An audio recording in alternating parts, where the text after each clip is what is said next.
Hey guys, I'm back with your daily dose of creepy and interesting facts about your favorite films. If you end up liking my content, please hit that follow button, it really helps me out. And if you like films as much as I do, drop your recommendations down below. I love to watch some new films and I will tag you and make a video about it. Alright, let's get started. If you couldn't tell already, today we're doing the Terrifier. Dun, dun, dun.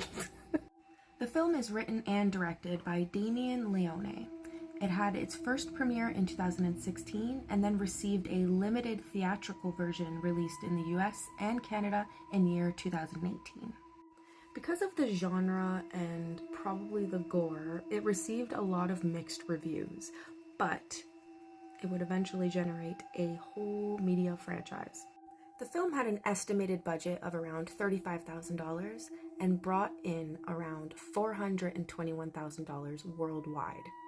The film is based on two short films where Art the Clown was introduced to the public. One was The Ninth Circle in 2008 and then The Terrifier in 2011. The person who first brought Art the Clown to life in those short films was an actor named Mike Gianelli, and he retired from acting shortly before they started making this film. And that's when they found this guy, David Howard Thornton. He was the sixth person to audition for the film, and they literally hired him on the spot. The actor actually had a lot of miming experience, which worked very well with this role. During the audition, he did something that stood out amongst all the other people before him. He began miming, tasting his victim's blood, and he decided to add some salt to make it more flavorful, and immediately they fell in love with him. David Howard Thornton describes Art as being an evil Mr. Bean. The actor was heavily influenced by other silent actors, such as Charlie Chaplin, Jim Carrey, Lon Chaney, Doug Jones, and Buster Keaton. The original actor who played Art the Clown also mentioned that he just couldn't stand how long it took to get into all the prosthetics every day, so that's another reason why he did not want this role once again. There was also another film called All Hallows Eve that was released in 2013 where Mike Gianelli also played Art the Clown before he retired. The latex face mold that was used for Mike Gianelli in All Hallows Eve was reused for this film here. They just had to modify it to fit David Howard Thornton's face.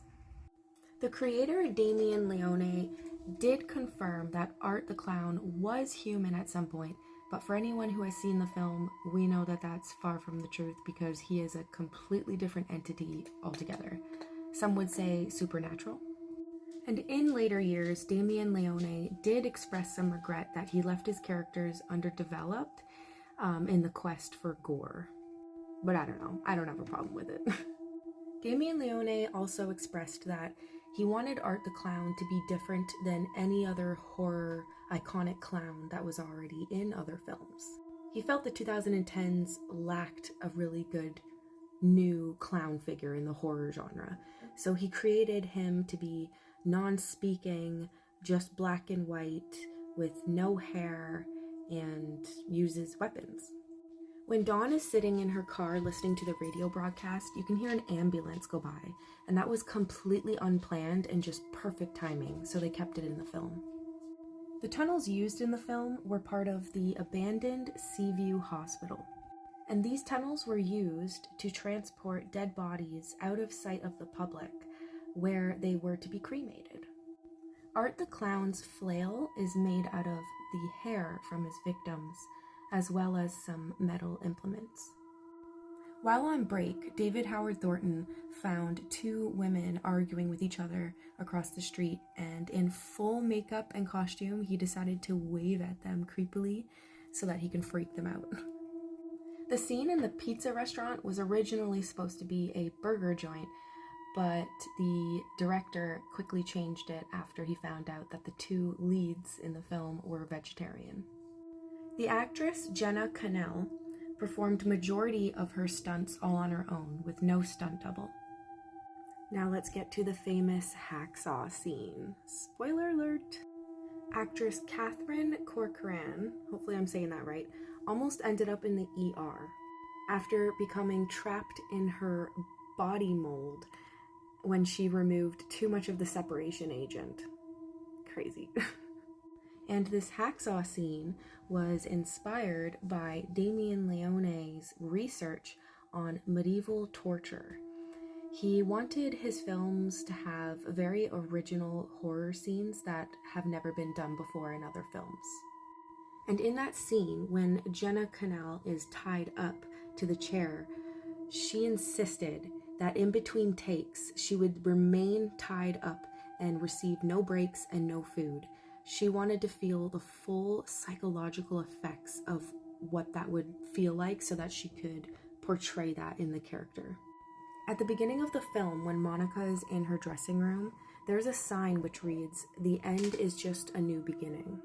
This foreshadows the ending reveal that this first scene took place after everything else depicted in the film, and that the unnamed deformed girl being interviewed is the final girl, Victoria. 98% of the film is practical effects. So kudos to them because damn, that shit was graphic. Damien Leone did mention that he used like the smallest amount of CGI just to like enhance the practical effects, make the wounds look deeper and like, you know, hide the blood tubes, things like that. Alright guys, that wraps up the video for today. Thank you so much for watching, and if I left out any fun, interesting, creepy facts, please leave them in the comment section below, and I will see you tomorrow. Bye!